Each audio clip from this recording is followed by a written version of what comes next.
Hayes sat in the back corner of the advanced xenobiology lecture hall, her small frame folded into a seat meant for larger species. She wore plain clothes, kept her brown hair tied back, and took notes in a way that suggested she was trying not to be noticed. No one looked at her twice. This was exactly how she wanted it. Harrison State University was the most prestigious institution in the known galaxy.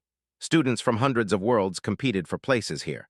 The university campus sat on an orbital station spinning slowly around a gas giant, and the corridors were filled with species that looked like nothing had ever seen before.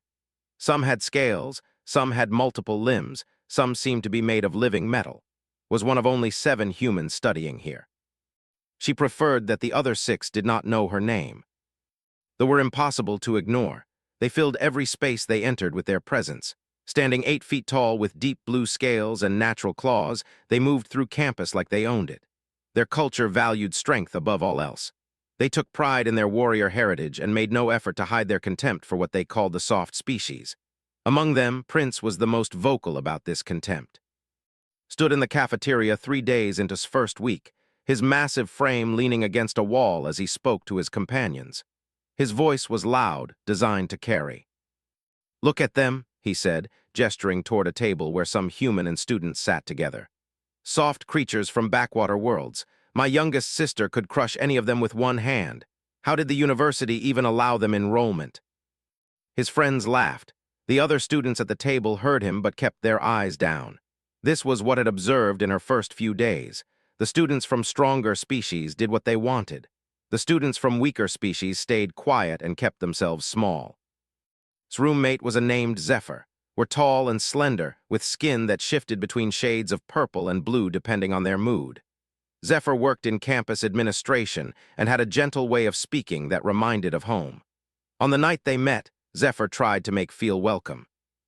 "You must be so homesick," Zephyr said, arranging her things in the small dormitory room they would share. "Earth is so far away, but you will find friends here, I am sure of it." Unpacked her few belongings carefully. She had brought books, some photos, and clothes suited for a cold climate. She had not brought much else. "I like being alone," said simply. Zephyr's skin rippled with confusion. "But that is sad. Humans are social creatures, yes? I read this in the university orientation material." "We are," agreed. "I am different." This was not exactly a lie, was different, but not in the way Zephyr thought. The first real incident happened on the 5th day. Williams, one of the other human students, cornered in the library.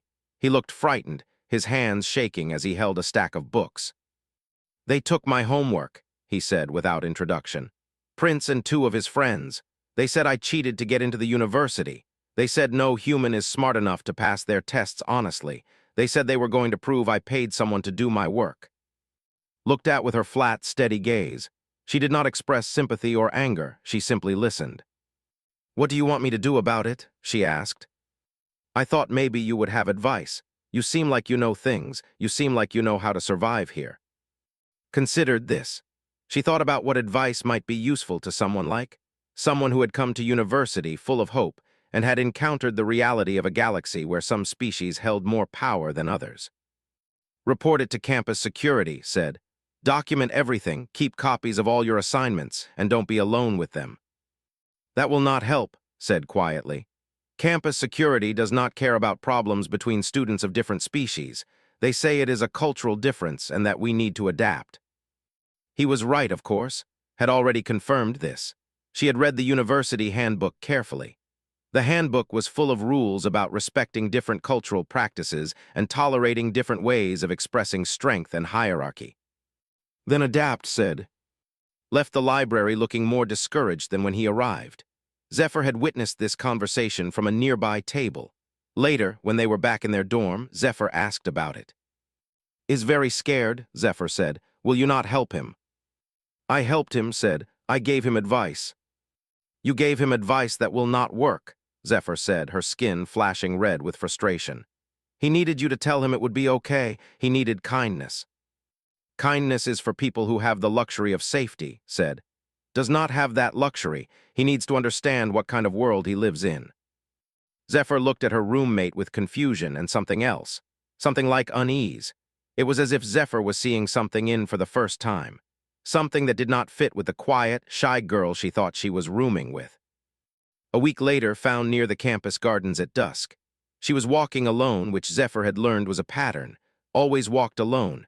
Stepped in front of her, his massive frame blocking the path. "You are friends with Williams," said. It was not a question. "He is your species, weak human." Stopped walking. She looked up with her calm eyes. "Yes," she said. "I want his research notes from the genetics course," said. "He will not give them to me. I want you to convince him." "No," said.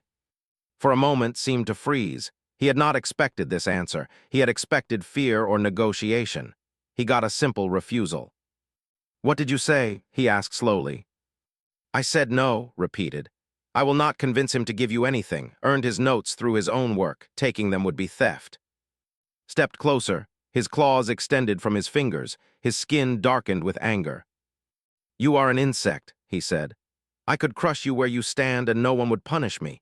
Your species has no standing in this galaxy. You are lucky we allow you to exist here at all." Looked at, she did not step back. Her heart rate did not increase. Her breathing remained steady. "The notes are not mine to give," she said, "and you should leave me alone."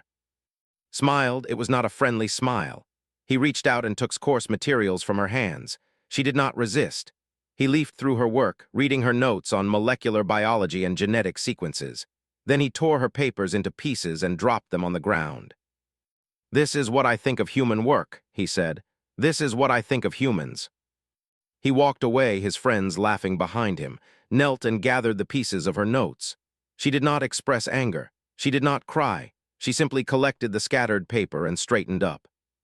That night, Zephyr found sitting on her bed in their dorm room. The papers were spread before her, pieces held together with clear tape.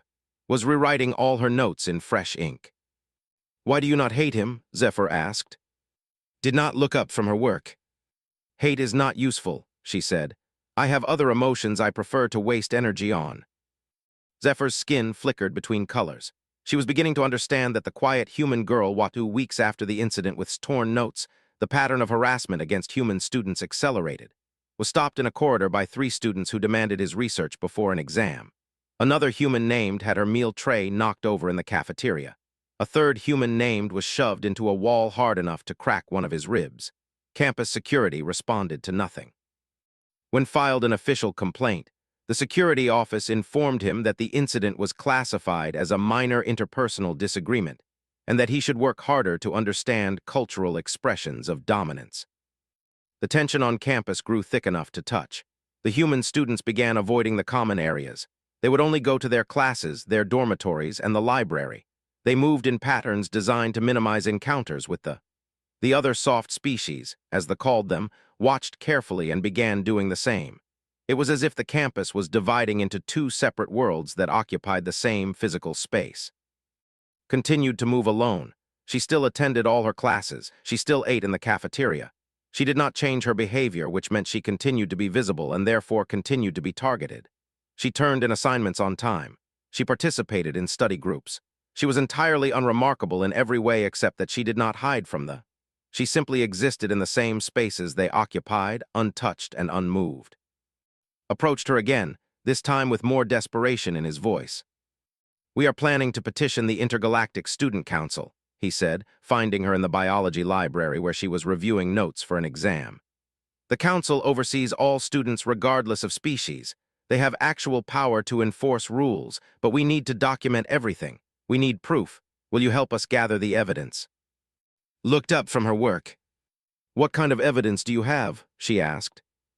"Witness statements, incident reports we filed ourselves, security footage from the common areas. There is a lot of documentation if someone knows how to organize it." "Then organize it," said. "You do not need my help to write things down." "We need your help because you are the one they are most likely to listen to," said. "You are different from the rest of us." "No," said firmly. "I am not different, I am just quieter." But she was different. Could see it in the way she held herself, the way her eyes tracked movement, the way she seemed to be always aware of where everyone was and how far away they stood. He knew she was different even if she it. "Will you come to the council meeting?" asked. "Will you testify, not about yourself but about what you have witnessed? Your voice might matter to them." Considered this. She thought about the rules and the patterns. She thought about the way power worked in systems like this one. "Send me all the documentation," she said finally. "I will review it." Over the next week, worked through the evidence the human students had compiled. She organized it by date, by severity, by witness count, by location. She found patterns that and the others had not noticed. She discovered that the harassment followed a specific strategy. They targeted students when security was minimal. They chose moments when there were few witnesses. They selected victims carefully, always choosing students who seemed the least likely to fight back. It was not random bullying. It was calculated intimidation. She also found something else. Hidden in the campus security files that had been obtained through a formal records request, there was a pattern. The students had filed 3 complaints over the past month. These complaints claimed that human students had threatened them. All 3 complaints were being investigated by campus security, even though there was no evidence supporting any of them. The campus was being shaped to make it appear that humans were the aggressors, and there were the victims forced to defend themselves. 7 days later, found near the campus gardens. This time brought 4 companions instead of 2. They cornered against a stone wall, was small even for a human, and he was terrified. "I hear you have been complaining about us," said, cracking his claws together. "I hear you are telling lies to the council. That is disrespectful. You need to learn respect."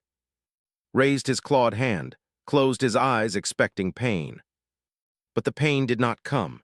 Instead, there was a sound like something heavy hitting the ground, followed immediately by another sound and then another. Opened his eyes. Was there. She was moving in a way that seemed almost liquid. Was on his back on the ground, his shoulder dislocated. One of the other had been thrown against the wall with enough force that he was gasping for air. The third had his arm bent at an angle that was wrong. The entire confrontation had lasted maybe 30 seconds. Stood calmly in the middle of the garden, barely breathing hard. She looked at with the same flat expression she always wore. "Do not do this again," she said. Campus security arrived 5 minutes later. By then had helped and his friends to their feet. They were dazed and injured but not seriously hurt. She had been precise. She had known exactly how much force to apply to each injury to incapacitate without causing permanent damage. 2. This was just simple mathematics. At first, the security officers did not believe the explanation. Then they reviewed the security footage. The footage showed everything clearly, had acted in direct self-defense of another student. They had been the aggressors. There was no question about what had happened. That evening, Zephyr sat across from in their dorm room and demanded answers. "Where did you learn to fight like that?" Zephyr asked. Her skin was cycling through colors rapidly, showing extreme emotional turbulence. "Put down her book." "On my world," she said. "On Earth," Zephyr said. It was not a question. "Everyone learns this, all humans." "All children," corrected. "On my planet, the environment is hostile. We have weather that destroys cities. We have predators larger and stronger than anything you have encountered. We have diseases that can kill quickly. Every human child learns how to fight, how to survive, and how to hurt things before they are 10 years old. By the time we are your age, most humans can kill with their bare hands if they need to. I learned faster than most." Zephyr's entire body went pale. "You could kill me," Zephyr said. "Yes," agreed, "very easily, but I will not." "Why not?" Zephyr asked. Thought about this carefully. She wanted to give an honest answer. "Because you have not done anything that requires me to," she said. "Because you are kind. Because you are my friend. And because killing would be wasteful when there are better solutions." The Intergalactic Student Council meeting took place in the main chamber of Harrison Station, a vast circular room with seating arranged in concentric rings. Each species had designated areas. They occupied the upper tier, seats reserved for the most politically powerful students.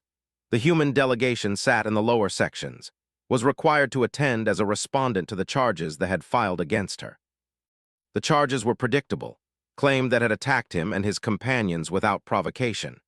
He claimed she had seriously injured them, and that this attack demonstrated that humans were too violent and unstable to remain enrolled in the university. He demanded that all human students be expelled, and that specifically be arrested and sent back to Earth for prosecution. Sat quietly as he made his accusations. She did not interrupt. She did not become angry. She simply waited for her turn to speak. The council president was a large being called Thesis. He was, a species that had evolved on a planet with extremely high gravity. Bodies were compact and dense, with skin that looked like polished stone. Thesis had been a diplomat for 70 years before becoming a student again, seeking advanced education in conflict resolution. He held his position with quiet authority. "You will have the opportunity to respond," Thesis said to, "but first I would like to examine the evidence." Stepped forward with the documentation that had organized. He presented the files systematically, each incident of harassment, each campus security report, each complaint filed by humans along with the corresponding dismissal by security. The data told a story that was difficult to argue with. It showed a pattern of systematic intimidation. Thesis reviewed the files carefully. Other council members leaned forward to examine the evidence. The delegation grew quiet. "These records indicate that human students reported multiple incidents of harassment," Thesis said slowly. "These records further indicate that campus security dismissed these reports without investigation. Can anyone explain why this occurred?" The campus security director, a named commander, stood to respond. "These incidents are classified as minor interpersonal conflicts," said. "Students from warrior species naturally express dominance through physical challenges. Students from softer species must learn to adapt to this reality." Thesis made a note. "So your office policy is to not investigate complaints from the softer species if the accused is from a warrior species?" he asked. "Our policy is to recognize that different species have different cultural norms," replied. "We do not impose the values of one species on another." "I see," Thesis said. "And if a student complained of harassment by a human, how would that complaint be handled?" There was silence. "All such complaints would be investigated immediately," admitted. Thesis made another note. Was asked to give her testimony. She stood and walked to the center of the chamber. Her voice was steady and factual. "I was asked by Williams to testify to the council about incidents of harassment he and other human students had witnessed," said. "I reviewed the documentation he provided. I found that it was accurate. I witnessed the attack on personally. Prince and his companions cornered with the intent to do him physical harm. I intervened to prevent that harm. I used the minimum amount of force necessary to stop them." "Did you want to harm them?" Thesis asked. "No," said. "I wanted to stop them. I was precise in my application of force. I caused pain and temporary injury. I did not cause permanent damage. I did not escalate beyond what was necessary."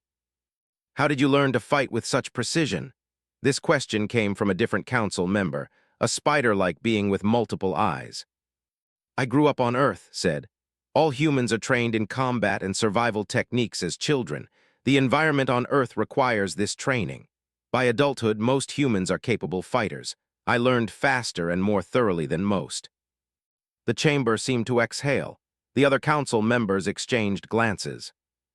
A member named stood, were with exoskeletons and compound eyes. They were not a warrior species, and they were typically ignored in council discussions. "I would like to make an observation," said. "The human student could have seriously harmed or killed the students. The evidence shows she had the ability to do so. Instead, she limited her force to incapacitation. The students, by contrast, attacked a human with clear intent to harm. This suggests that humans may possess not just the ability to fight, but also the moral judgment to limit the use of that ability." "That is irrelevant," said Standing abruptly. "She attacked us, that is what matters." "But why did she attack you?" Thesis asked. "According to the evidence, you attacked another student first. She was defending that student. The difference between self-defense and assault is quite significant." "She is human," said. "Humans do not belong on this station. They belong on their primitive world." Thesis stood slowly. "I would like to point out something that the council should consider very carefully," he said. His voice carried weight. "The human student is the only student on this station who has demonstrated the ability to force change through direct action. They believe themselves superior. The campus security accepts this belief and acts accordingly. Yet one human girl, trained on one colony world, defeated 4 warriors without significant difficulty." He paused, letting this sink in. "If this young woman represents the true capability of her species, then we may be facing a significant miscalculation in our understanding of human potential. Earth is a developing world. It is isolated. It does not participate in galactic affairs. But what if that isolation is not because humans are weak? What if it is because humans have chosen not to engage? What if humans are isolating themselves from the galaxy not out of incapability, but out of careful strategy? The chamber went very quiet. I move that we dismiss all charges against Hayes, Thesis said. I further move that we investigate the campus security policies regarding interspecies complaints. I move that we censure the delegation for their systematic harassment of human students. And I move that the Council formally request that Earth provide information about human capabilities and strategic intentions, because I believe the galaxy may have significantly underestimated this species.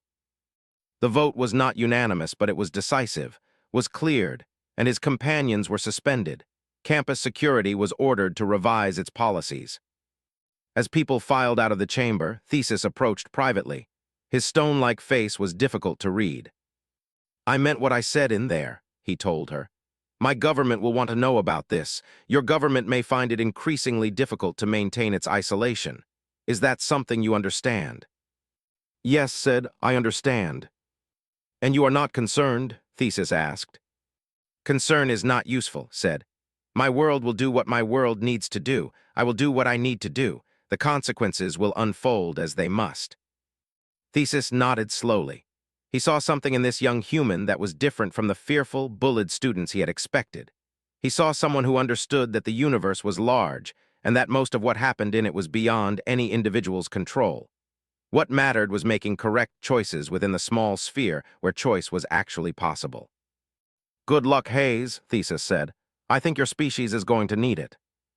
By that evening, news of the council decision had spread across the entire campus and beyond. They were angry and humiliated.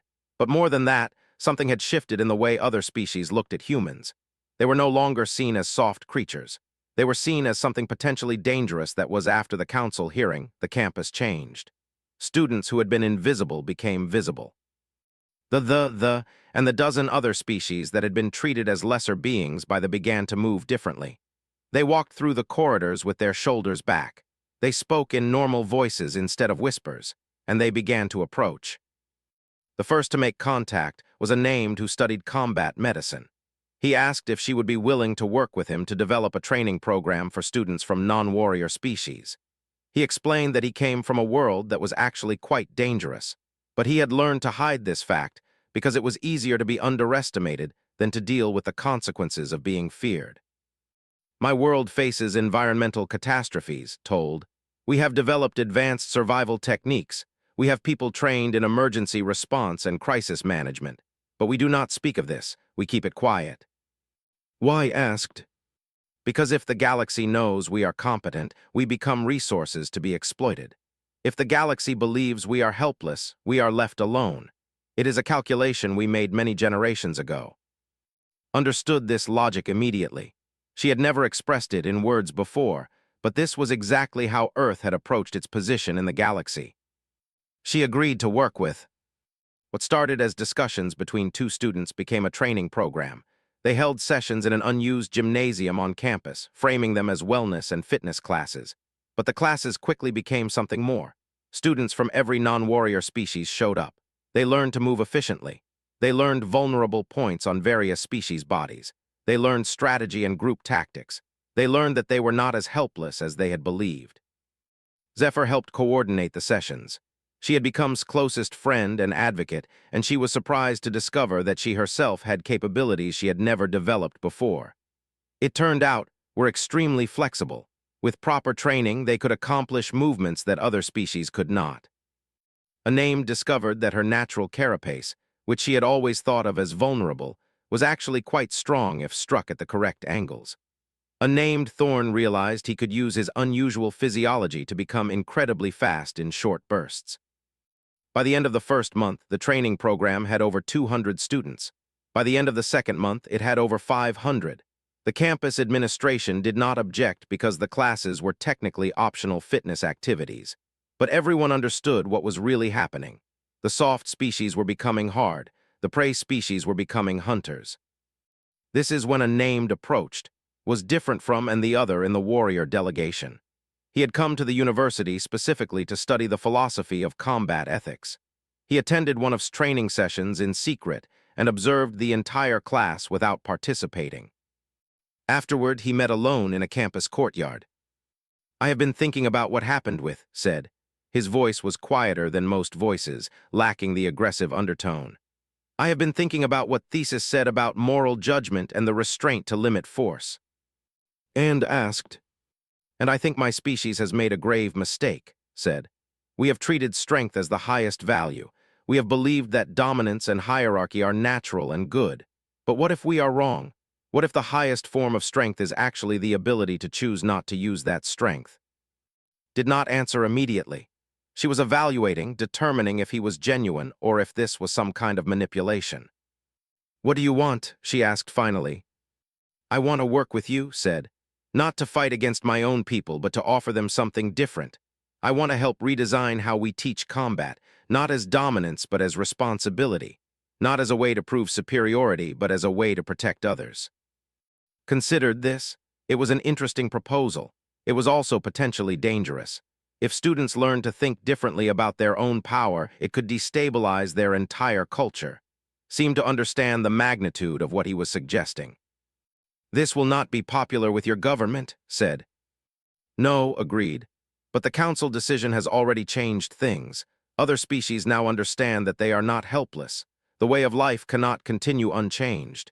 Either we adapt or we become increasingly irrelevant. I am attempting to adapt. Over the next month, and designed a new curriculum for advanced combat training. The course was to be offered to all species, but with special emphasis on teaching warriors to understand that power without responsibility is meaningless. They taught techniques, yes, but they also taught ethics. They taught when to fight and when to stand down. They taught that true strength often means walking away from a fight that you could win. The first class had 30 students. 15 were, including, the rest were from other warrior species or students who had discovered unexpected combat capabilities through S wellness program.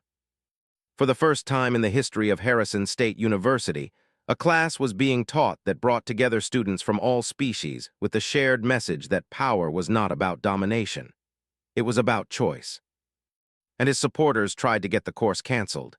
They filed complaints. They claimed the course was anti-propaganda. They argued that teaching warriors to restrain themselves was actually making them weaker.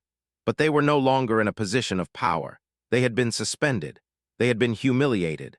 And more significantly, many younger had begun to listen to arguments. A formal government protest arrived from the star system. The protest claimed that the university was corrupting youth and that this course was an insult to culture. The university board of directors considered the complaint carefully. Then they approved the course as official university curriculum. What happened next surprised everyone.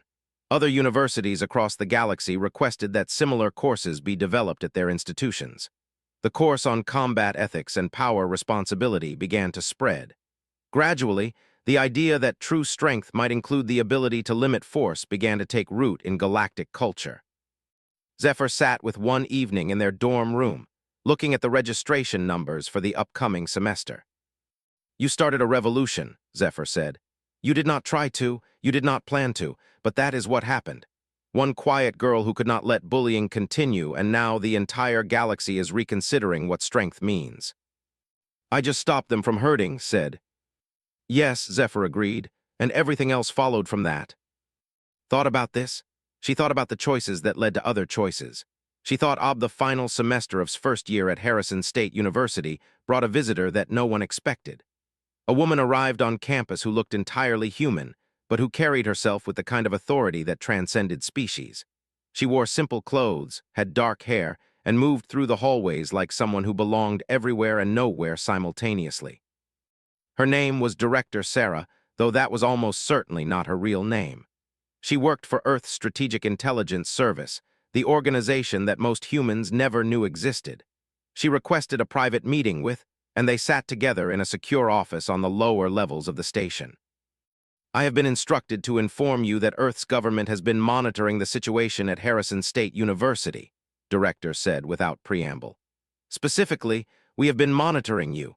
Your council testimony, your combat program, your collaboration with Professor on the ethics curriculum. All of it has been documented and reported to Earth's highest leadership. Why asked?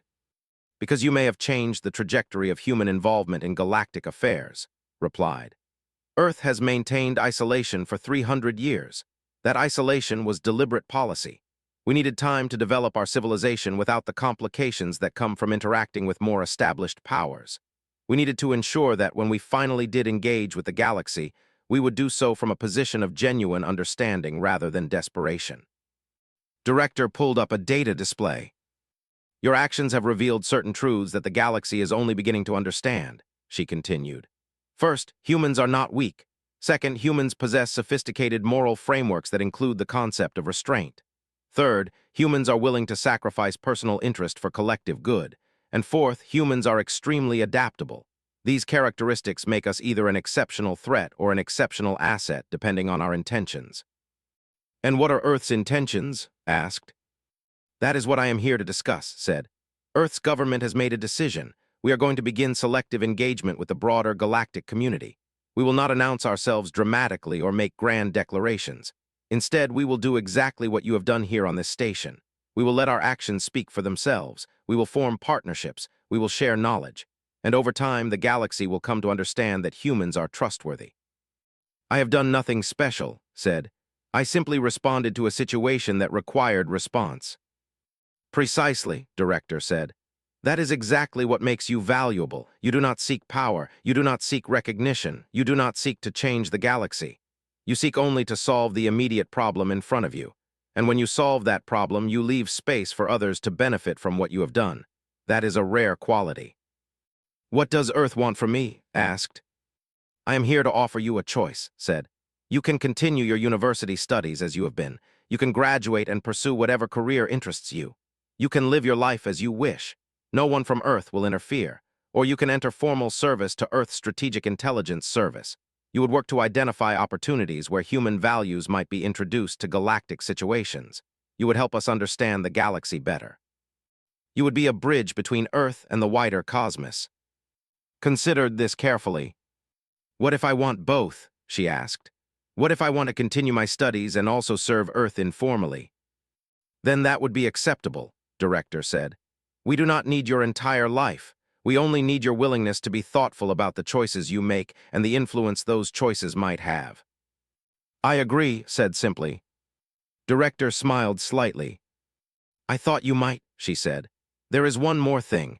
Earth's government has authorized me to tell you that we are not concerned about the course in combat ethics that you have developed. In fact, we approve of it. We believe that a galaxy where power is balanced by moral consideration is a galaxy where Earth can flourish. So please continue that work, make it succeed. Let it spread. After Director left the station, sat alone in the campus library for several hours. She thought about the choices that had brought her to this point. She thought about and his fear. She thought about Zephyr and her kindness. She thought about and his willingness to question his own culture's assumptions. She thought about the hundreds of students who had learned that they were stronger than they believed. All of this had started because one girl from Earth had decided not to look away from injustice. When the spring semester ended, did not return to Earth. She enrolled in the advanced program at Harrison State University, deepening her study of xenobiology and combat ethics. She continued her training sessions with students from non-warrior species. She continued her work with on-curriculum development. She did all this while maintaining occasional, careful communication with Director and Earth's government. The course in combat ethics became a permanent fixture at Harrison State. Universities across the galaxy began to adopt it. Gradually, the concept of power balanced by responsibility began to change how species understood their own strength. The proud as ever could not stop this change without appearing to embrace weakness. So instead, Younger began to redefine what strength meant. Pride became about protecting those who were weaker. Dominance became about establishing stability rather than creating hierarchy.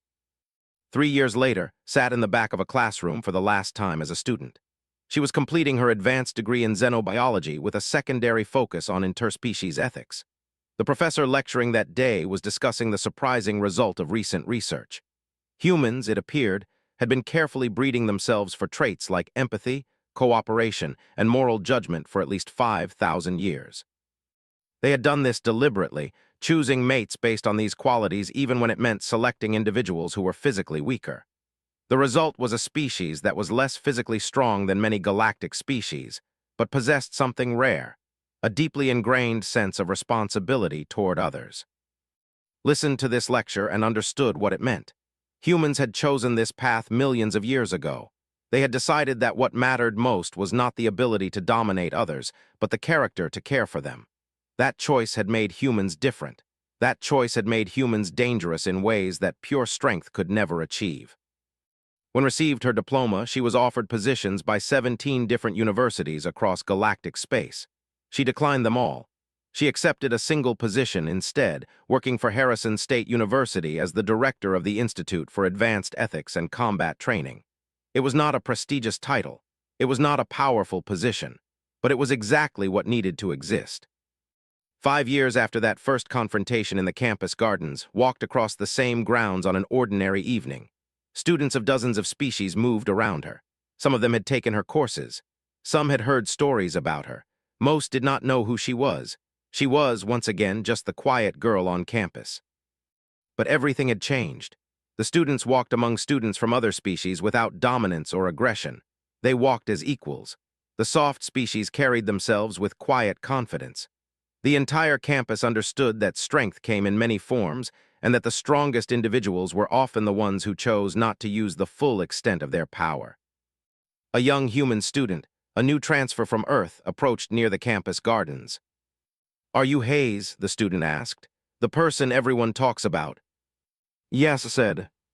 "Is it true that you defeated 4 warriors by yourself?" the student asked. "It is true that I stopped them from harming another student," said. "And is it true that you changed the entire galactic understanding of what strength means?" the student asked. Thought about this question. She thought about how one action could ripple outward. She thought about how human moral judgment and human restraint could be just as powerful as any weapon. "I did very little," said. "I simply did what was necessary in the moment that I was present. Everything else came from the choices of many people who decided to build on what that moment made possible." The young human student nodded slowly. She seemed to understand something important. "Thank you," the student said. "Thank you for showing us that we are not helpless. Thank you for showing the galaxy that humans are more than just primitive creatures from a backwater world." "You are welcome," said.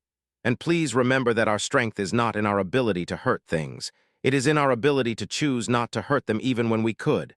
That is what makes us dangerous. That is what makes us valuable." That night, Director contacted through a secure channel. She had an assignment for her. A developing species on the edge of galactic space was experiencing conflict that threatened to destabilize an entire region. Earth wanted to know if would be willing to travel there to observe and advise. "They do not know I am from Earth," told her. "But they may listen to a human who understands both strength and restraint. They may learn from you as the students here have learned." Considered the opportunity. It represented a choice. She could turn it down and continue her comfortable work at the university. Or she could leave the campus and venture into the larger galaxy to do the harder work of actually changing how species understood power. She thought about and his fear. She thought about what one person willing to act could accomplish. She thought about the responsibility that came with power. "I will go," said. And so the quiet girl who had changed a universe left the campus and walked out into a galaxy that was only beginning to understand who she truly was. She was not just a student. She was not just a teacher. She was a bridge between Earth's hidden strength and a galaxy that had never imagined such things could exist. She was human, and that meant she possessed something far more valuable than any weapon. She possessed the ability to look at what was broken and choose to fix it, not through force, but through understanding. Not through domination, but through leadership. Not through aggression, but through the simple, quiet courage of someone who knew exactly how dangerous she was and chose to use that knowledge to make the galaxy better. The quiet girl on campus had become something more, but she would never know how much more because she would never stop being quiet. She would never stop being humble. She would never claim credit for the changes she inspired. She would simply continue to do what was necessary in each moment she encountered, letting the consequences unfold as they must. And that was the deadliest thing about her of all. Out how one moment of clear action could ripple outward in ways that no one could predict. This is how change actually happened. Not through grand plans or revolutionary rhetoric, but through individuals making correct decisions when they could make them. The quiet girl had become a teacher, and her lessons were spreading across the known galaxy like radiation from a distant star, invisible but present, changing everything it touched. Sing not to act. And that was far more interesting than any amount of raw power could ever be. Zephyr left the room and did not return until late that night. She had been thinking. She had been processing what her roommate actually was. A quiet human girl from a harsh world. A girl trained since childhood to be dangerous. A girl who had been sitting in the back of classrooms and pretending to be helpless. When Zephyr came back, she had questions, many questions, and answered them all with the same calm honesty she brought to everything else. By the time campus security formally cleared of any wrongdoing in the confrontation with, everyone on campus knew the truth. The quiet girl was not quiet because she was weak. She was quiet because she did not need to speak. She was quiet because she was the most dangerous person on the entire station. And that changed everything. Not the helpless thing she had first appeared to be, and that understanding frightened her in a way she could not quite name.